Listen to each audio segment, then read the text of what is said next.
बहुत समय पहले की बात है। एक जंगल में एक शेर रहा करते थे।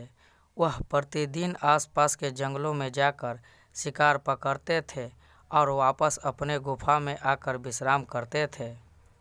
एक दिन की बात है, जब शेर जंगलों में शिकार करने चले गए थे, तभी गुफा में एक चूहा आ गया और उसी गुफा में एक बिल बना के रहने लगा।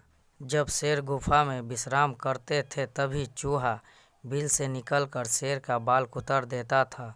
जागने के उपरांत शेर की जब अपनी कुतरी हुई बालों पर नजर आते तो गुस्से से आग बबूला हो जाते थे। इतने बलशाली होने के बावजूद भी उसका चूहे जैसे छोटे से जीव पर बस नहीं था। जब भी वह उसे पकड़ने की प्रयास करता, वह चालाकी से अपने बिलों में घुस जाता और शेर गुस्से में दांत पीसते रह जाते थे।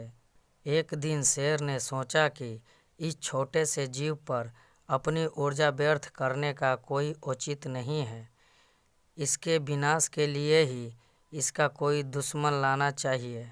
और वह गांव जाकर बिल्ली ले आया।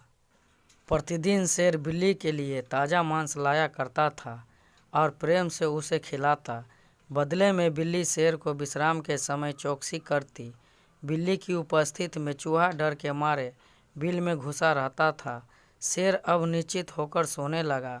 बिल्ली रोज ताज़ा मांस खाकर मोटा तगड़ा हो गया।